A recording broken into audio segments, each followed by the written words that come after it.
Ini kecelakaan maut terjadi di Batu, Jawa Timur ya. Iya, dan lagi-lagi pemirsa, ini penyebabnya bus yang mengalami remblong. Jadi tetap harus selalu waspada. Dan selamat pagi pemirsa, apa kabar Anda? Selain berita utama tadi, sejumlah laporan menarik lainnya juga hadir untuk menemani aktivitas pagi Anda bersama saya Reza Helmi. Dan saya Arlisa Hadi, berikut seputar Ainis Pagi selengkapnya.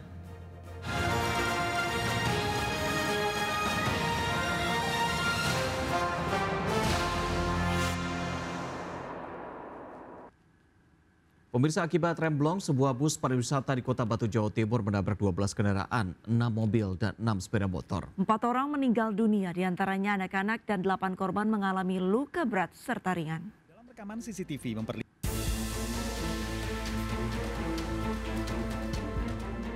Dalam rekaman CCTV memperlihatkan bus pariwisata Sangkindra dari Bali melaju tak terkendali di Jalan Imam Bonjol, Kota Batu, Rabu malam. Bus terlihat melaju dari jalan turunan dan menabrak 6 mobil serta 6 sepeda motor di depannya. Ya Allah, innalillahi. Video amatir warga memperlihatkan sejumlah korban tergeletak di jalan dan dievakuasi oleh petugas. Bus kemudian berhenti setelah menabrak sebuah pohon di Jalan Insinyur Soekarno atau 2 km dari titik awal. Akibat peristiwa ini, 4 orang meninggal dunia dan 8 lainnya luka-luka. Sementara penumpang bus yang berjumlah 43 orang selamat. Bus yang membawa rombongan pelajar dari Bali ini diduga mengalami remblong dan menabrak sejumlah kendaraan di sepanjang jalan. Penumpang bus yang turun dari kendaraan terlihat syok. Itu dari sini itu kan ada apa, besinya yang depan itu mungkin coplok ya.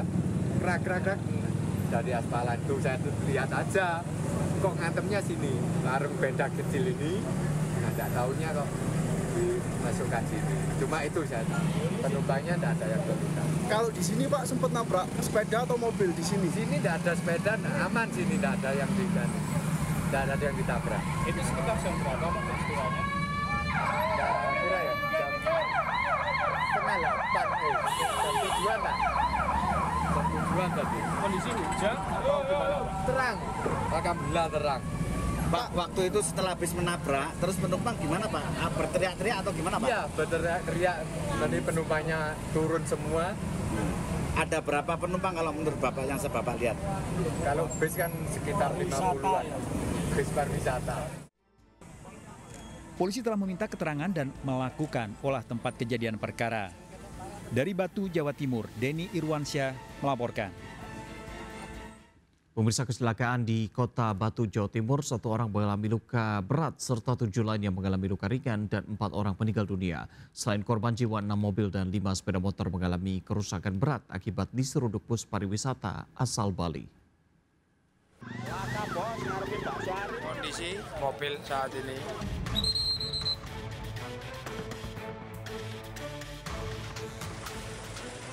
Evakuasi 6 kendaraan roda 4 dan 6 kendaraan roda 2 yang rusak parah akibat diseruduk bus pariwisata Sakindra Trans yang mengangkut rombongan siswa salah satu SMK Global Badung, Bali dilakukan untuk membersihkan lokasi kejadian.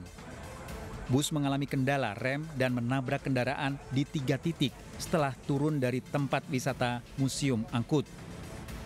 Total ada 12 korban dalam peristiwa kecelakaan ini. 4 orang diantaranya meninggal dunia, salah satunya anak-anak. Sementara 1 orang mengalami luka berat dan 7 orang lainnya mengalami luka ringan.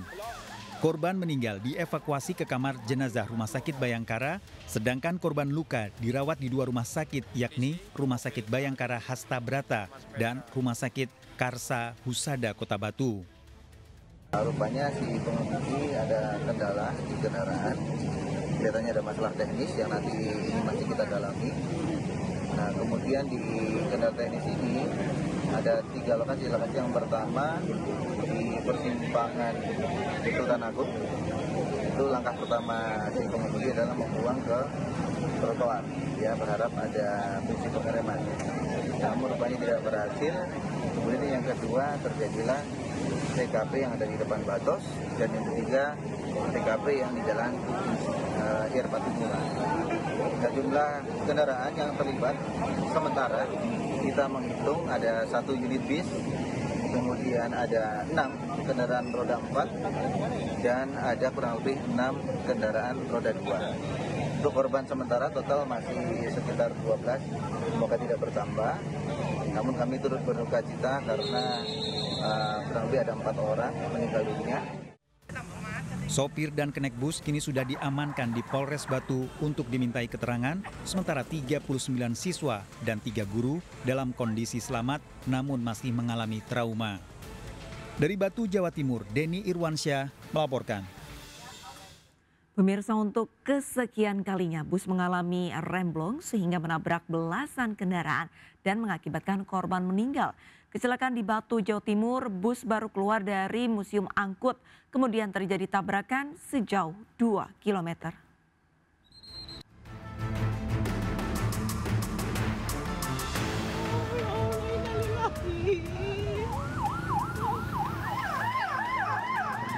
Bos, ngarepin bakso hari. Aduh.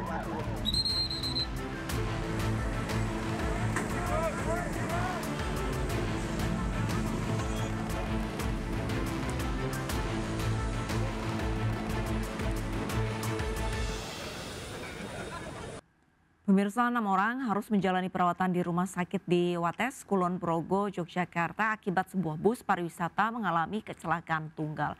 Seorang penumpang sempat terjepit dan harus dievakuasi oleh Basarnas selama kurang lebih 2 jam.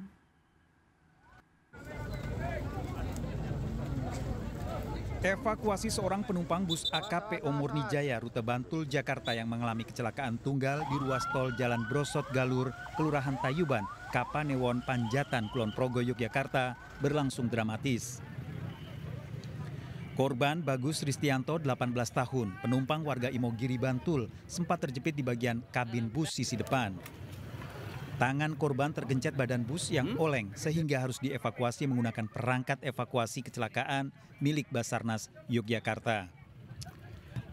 Korban baru bisa dikeluarkan dari bangkai bus setelah proses evakuasi selama kurang lebih 2 jam. Setelah berhasil dievakuasi, korban dilarikan ke Rumah Sakit Umum Daerah Wates. Diduga sopir bus kurang konsentrasi dalam mengemudi sehingga oleng ke kiri dan menabrak motor yang parkir di pinggir jalan.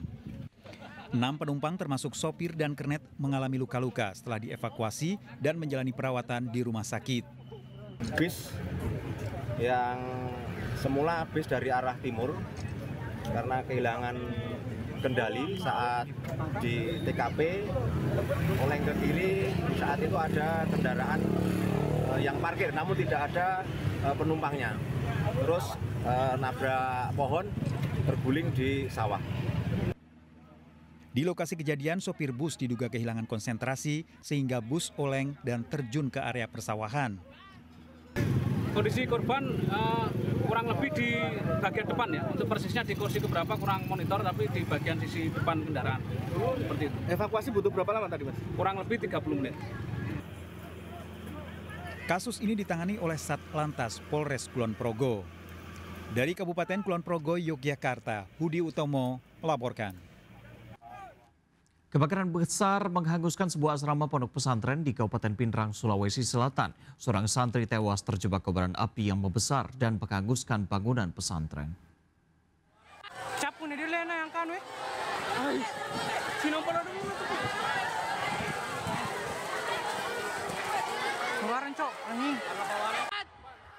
Inilah video api membumbung tinggi menghanguskan bangunan pondok pesantren di Kabupaten Pindrang, Sulawesi Selatan Rabu siang. Asrama yang terbakar adalah asrama putra pondok pesantren Mambaul Ulum Adariyah di Patobong. Api menghanguskan atap asrama hingga mendekati rumah warga. Seluruh santri berhamburan keluar saat api mulai membesar membakar bangunan semi permanen ini. 1 orang tewas dalam kebakaran ini diduga terjebak api saat beristirahat di asrama Ponpes usai pemadaman jasad korban dievakuasi ke rumah sakit. Asrama putra pesantren di Patobong. Informasi apinya dari selatan, kebetulan anginnya juga memang dari sana sehingga menyambar ke arah utara. Jadi semua asrama putra ini. Penyebab api kebakaran diduga dari korsleting listrik. Dari Pindrang, Sulawesi Selatan, Erwin Eka Pratama melaporkan. Ketua KPK Setio Budianto menegaskan bahwa penggeledahan oleh KPK terhadap rumah sekjen PDI Perjuangan sudah sesuai prosedur. Hal ini sekaligus memastikan bahwa penyidik telah bersikap profesional dalam menjalankan tugasnya.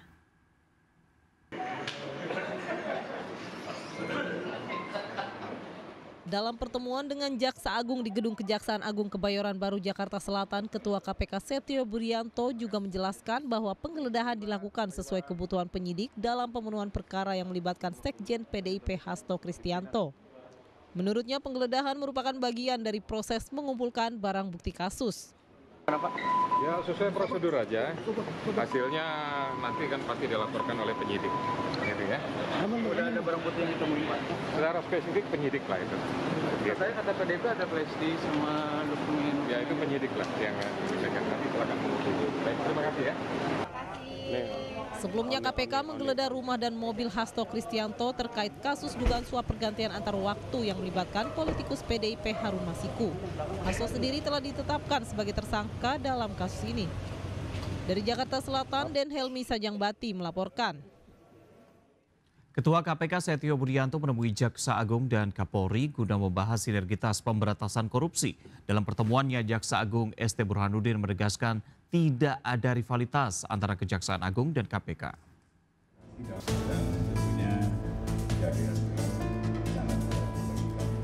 Ketua KPK Setio Budianto menemui Jaksa Agung Burhanuddin di kantor Kejagung RI di Kebayoran Baru, Jakarta Selatan, Rabu pagi. Pertemuan keduanya membahas sinergitas pemberantasan korupsi, salah satunya tentang pemulihan aset. Pasalnya pemberantasan korupsi menjadi atensi Presiden Prabowo Subianto dalam asta citanya. Kolaborasi antara Kejagung dan KPK diharapkan bisa menurunkan indeks korupsi di Indonesia. Dalam rangka yang paling pertama menurunkan indeks penilaian indeks persepsi korupsi yang beberapa tahun terakhir ini 5 tahun terakhir angkanya atau posisinya kurang bagus. Sementara Jaksa Agung ST Burhanuddin memastikan tidak ada permasalahan di antara jajaran Kejagung RI dengan KPK yang kerap disudutkan sejumlah pihak. Usai menemui Jaksa Agung, Ketua KPK dan jajarannya juga menyambangi Kapolri Jenderal Listio Sigit Prabowo di Mabes Polri. Diharapkan kolaborasi KPK, Polri, dan Kejagung bisa efektif dan optimal memberantas korupsi di Indonesia. Tim Liputan iNews melaporkan. Meski sempat dilanda badai dan hujan deras, cuaca di Mekah, Arab Saudi Rabu malam mulai kondusif. Sementara itu di Madinah, cuaca dingin sempat mencapai 9 derajat Celcius. Dan berikut testimoni seorang mutawif yang masih menjalankan ibadah umroh di Mekah, Arab Saudi. Kemarin di Madinah sempat hujan. Untuk suhu di Madinah cukup dingin ya. Sampai sempat 9 derajat waktu itu pada subuh. Kemudian di kota Mekah, alhamdulillah cerah.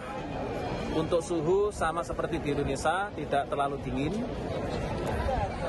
Bagi saya, untuk jamaah umroh bulan Januari, mungkin sampai Februari pertengahan, saya merekomendasikan supaya membawa jaket double, terutama ketika di Madinah. Dan membawa kaos kaki, juga kaos tangan, karena cukup dingin sekali di kota Madinah.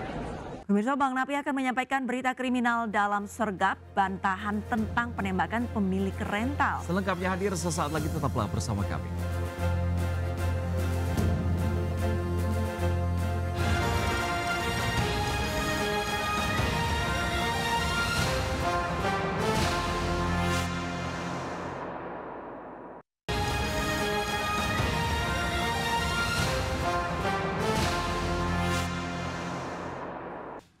Ya pemirsa, hanya selang 2 hari pasca pemecatan Shin Tae-yong, pelatih baru untuk Timnas Indonesia, diumumkan PSSI. Patrick Kluivert akhirnya berlabuh sebagai juru latih Indonesia dengan tenor kontrak 2 tahun hingga 2027.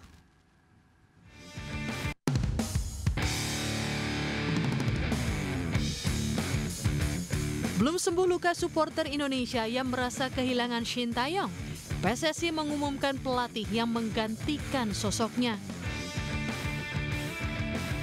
Setelah ramai diperbincangkan, Patrick Kluivert akhirnya resmi menjabat sebagai pelatih Timnas Indonesia. Pengumuman ini disampaikan PSSI lewat unggahan di akun sosial media resminya Rabu kemarin. Patrick Kluivert dikontrak 2 tahun dari 2025 hingga 2027 dengan opsi perpanjangan kontrak. Sepaket dengan Kluivert, timnas Garuda juga langsung mempekerjakan tim kepelatihan yang baru. Alex Pastor dan Denny Lanzar yang juga berasal dari negeri kincir angin ini akan menjadi asisten pelatih timnas Indonesia. Selain itu, akan ada 2 pelatih lokal Indonesia yang turut mendampingi. Pengumuman pelatih baru timnas Indonesia lebih cepat dari yang dijanjikan PSSI. Awalnya PSSI akan merilis nama sang juru latih timnas baru pada 12 Januari mendatang.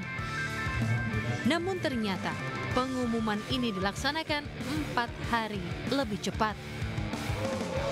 Ya, wajah baru akan menakodai timnas Indonesia. Laga kualifikasi Piala Dunia 2026 zona Asia akan menjadi pekerjaan besar Kluivert dan kolega dalam waktu dekat.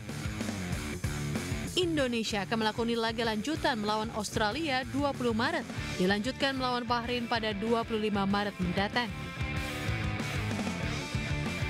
Indonesia kini berada di posisi 3 klasemen sementara grup C, kualifikasi Piala Dunia 2026. Skuad Merah Putih meraih 6 poin di bawah Jepang dan Australia di posisi pertama dan kedua. Di mana harapan untuk lolos ke Piala Dunia 2026 masih terbuka lebar. Mampukah pelatih baru dan jajarannya beradaptasi dengan cepat dan menuai hasil memuaskan sesuai dengan target yang diinginkan? Semoga saja warna baru yang dihadirkan PSSI bisa membangkitkan kembali gelora para supporter pasca ditinggal oleh Shin Tae-yong. Pemirsa, pemain Los Lille Mitchell Baker ini dikabarkan berpeluang untuk menjadi WNI dan membela timnas Indonesia. Namun Ketua Umum PSSI Erick Thohir menyebut sulit untuk menaturalisasi Baker.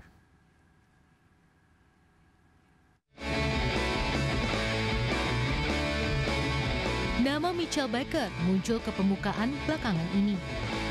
Pemain 24 tahun tersebut dikabarkan tengah dilirik PSSI dan diupayakan untuk dinaturalisasi menjadi WNI dan memperkuat timnas Indonesia. Beberapa media Belanda melaporkan Baker berpeluang membela timnas Indonesia karena memiliki darah keturunan Maluku. Namun Ketua Umum PSSI Erick Thohir menyebut pihaknya masih kesulitan mendeteksi potensi keturunan Indonesia pada Baker. Tapi kalau Baker kita sudah cek agak sulit karena bukan sesuai dengan regulasi FIFA, yaitu ibu bapak atau kakak neneknya. Kita lagi masih mencari suratnya, tapi belum menemukan surat dia qualified sesuai aturan FIFA. Baker yang lahir di Purmerend, Belanda 20 Juni 2000 memulai karir sepak bolanya di Akademi Ajax Amsterdam pada 2010. Setelah promosi ke tim senior di 2018, Baker melanjutkan karirnya di luar Belanda dengan bergabung bersama Paris Saint-Germain atau PSG di 2019. Setelah 2 tahun, ia pun pindah ke Bayer Leverkusen dan tampil impresif dengan 70 pertandingan, 5 gol dan 7 assist. Tahun 2023 ia pindah ke Atalanta, namun karirnya di klub Italia tersebut kurang cemerlang sehingga ia dipinjamkan ke Los Lille. Baker tampil 16 kali bersama Lille dan mencetak 3 gol. Jika upaya PSSI mendekati Baker mendapat sinyal positif, keberadaan Baker yang berposisi sebagai bek kiri dan gelandang nantinya akan memperkaya kedalaman skuad Garuda. Kabar gembira bagi Anda yang berulang tahun, mulai Februari 2025 pemerintah akan memberikan kado medical check-up gratis tepat pada hari ulang tahun Anda. Tidak tanggung-tanggung, pemerintah bahkan menggencarkan dana mencapai 4,7 triliun rupiah untuk program ini.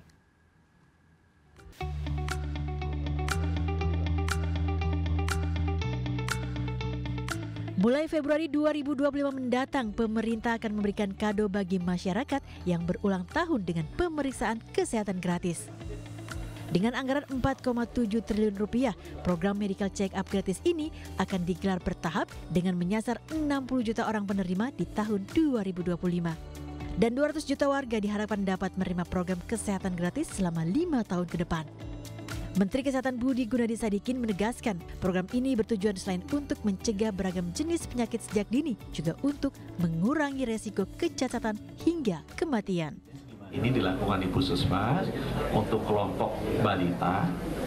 Jadi baru lahir pun ada tuh screening yang harus dilakukan. Kemudian anak-anak, remaja karena beda screeningnya. Kemudian dewasa dan juga lansia. Karena screeningnya berbeda-beda karena jenis penyakit yang diperiksanya juga berbeda-beda. Pemeriksaan medical check up gratis ini mencakup 14 penyakit yang diberikan berdasarkan kelompok usia masyarakat, mulai dari balita, remaja, dewasa hingga lansia.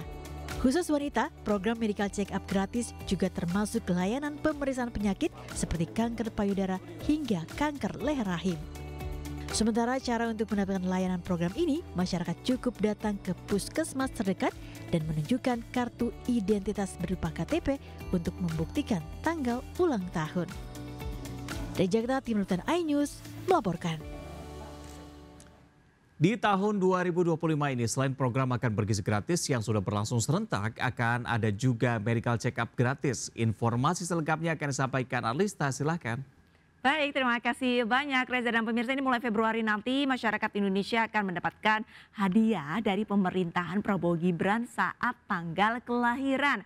Hadiah ini berupa medical check up atau cek kesehatan secara gratis di seluruh puskesmas di Indonesia yang anggarannya tidak main-main, itu mencapai 4,7 triliun rupiah. Lantas bagaimana sih cara untuk mendapatkannya? Kita simak infografis berikut.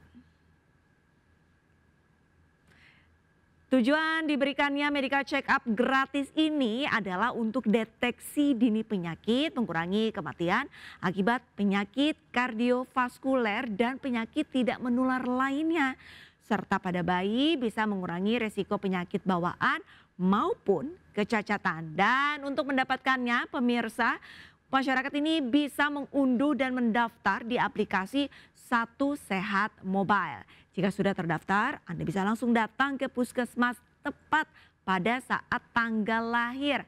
Atau masyarakat bisa langsung datang ke puskesmas setempat pada saat berulang tahun. Nah, syaratnya apa saja? Syaratnya cukup membawa KTP atau KIA untuk anak di bawah umur. Nantinya petugas puskesmas akan langsung memandu Anda untuk menjalani serangkaian tes, pemirsa. Medical check up ini bisa untuk mendeteksi hingga 75 penyakit sesuai kategori usia. Untuk balita, screening akan difokuskan untuk mendeteksi penyakit bawaan lahir seperti hipotiroid kongenital yang bisa menyebabkan hambatan pertumbuhan serta berbagai gangguan organ, tubuh dan juga saraf. Kemudian untuk mendeteksi anemia serta malnutrisi. Kemudian untuk remaja yang rentang usianya 7 hingga 17 tahun ini, screening difokuskan untuk mendeteksi penyakit yang kini banyak dialami para remaja. Apa saja? Di antaranya ada obesitas, ada diabetes, ada talasemia, liver dan juga kesehatan jiwa, pemirsa. Lalu untuk kategori usia dewasa, ya ini sekitar 18 hingga 39 tahun, pemirsa, dan juga usia 40 hingga 59 tahun. Tes kesehatan ini nantinya akan mendeteksi dini kanker termasuk kanker payudara dan serviks yang menjadi penyebab utama kematian perempuan, serta kanker prostat yang menjadi penyebab kematian utama laki-laki di Indonesia. Juga penyakit lain diantaranya ada penyakit hipertensi, gagal ginjal kronis, serta resiko penyakit jantung dan juga stroke. Dan terakhir untuk kategori lansia untuk usia di atas 60 tahun, ini difokuskan mendeteksi Alzheimer, osteoporosis, serta kesehatan umum terkait penuaan atau geriatri seperti penyakit jantung, radang sendi dan juga demensia. Baik pemirsa, yang perlu dipahami adalah program cek kesehatan gratis ini memang tidak selengkap medical check up yang dilakukan di rumah sakit maupun lab swasta dengan harga jutaan rupiah. Namun kado cek kesehatan gratis di hari ulang tahun ini dapat dijadikan rujukan untuk mendeteksi dini berbagai penyakit berbahaya. Jadi jangan lupa untuk memanfaatkan fasilitas kesehatan ini untuk memperoleh hidup yang lebih sehat dan berkualitas. Baik, terima kasih Arlista. Jangan lupa dimanfaatkan ketika ulang tahun nanti ya. Indonesia telah resmi dikukuhkan sebagai anggota penuh BRICS. BRICS sendiri merupakan organisasi yang dibentuk untuk menyatukan negara berkembang paling penting di dunia.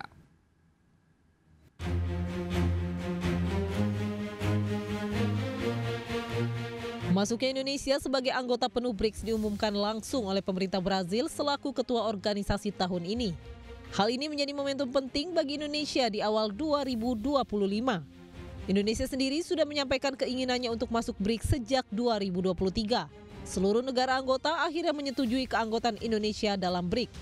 Bergabungnya Indonesia dalam BRICS akan memberikan manfaat baik di bidang ekonomi, perdagangan, stabilitas mata uang, hingga pertahanan keamanan. Sebagai negara dengan perekonomian yang tumbuh dan beragam, Indonesia juga tentunya berkomitmen untuk memberikan kontribusi dalam agenda-agenda yang dibahas oleh BRICS itu sendiri, termasuk diantaranya mendorong ketahanan ekonomi, kerjasama teknologi, dan juga kesehatan masyarakat. BRICS telah berdiri sejak 2009 yang merupakan singkatan dari Brasil, Rusia, India, Cina, dan Afrika Selatan. Dengan menjadi anggota penuh memberikan hak istimewa bagi Indonesia dalam pengambilan keputusan strategis. Petinggi Apple Global akhirnya mendatangi kantor Kementerian Perindustrian guna melakukan negosiasi terkait investasinya di tanah air. Termasuk nasib iPhone 16 di Indonesia.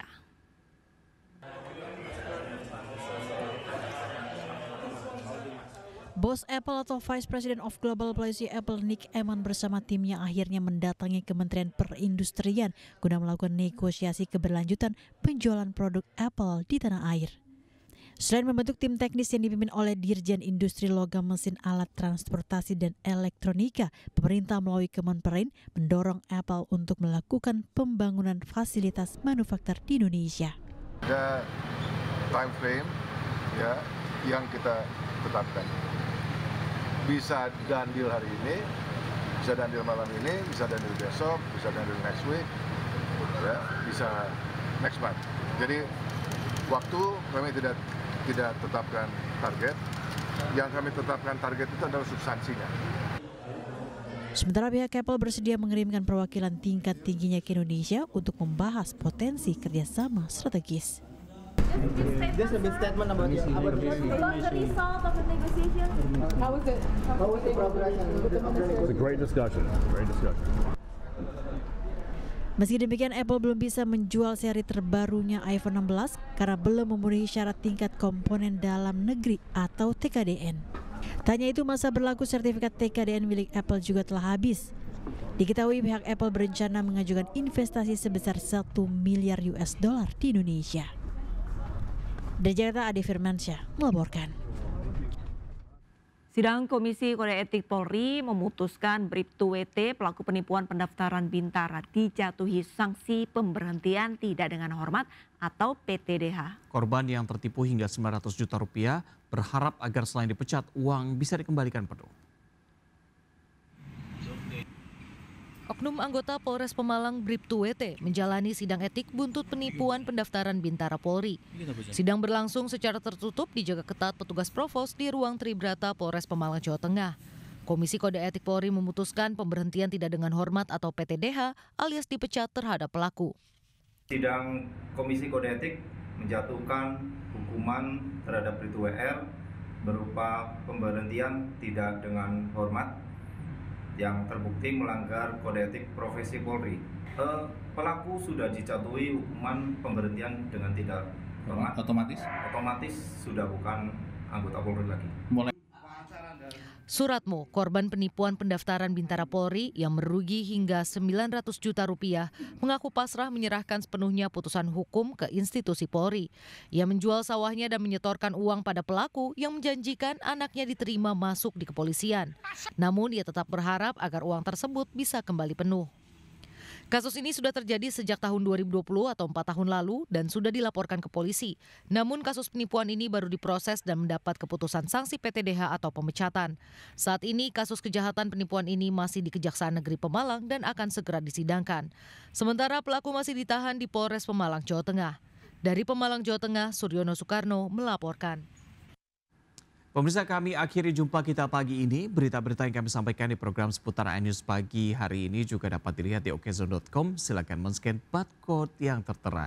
Saya Reza Helmi. Dan saya Arlista Hadi. Pemirsa, selamat beraktivitas. Tetap semangat dan sampai jumpa.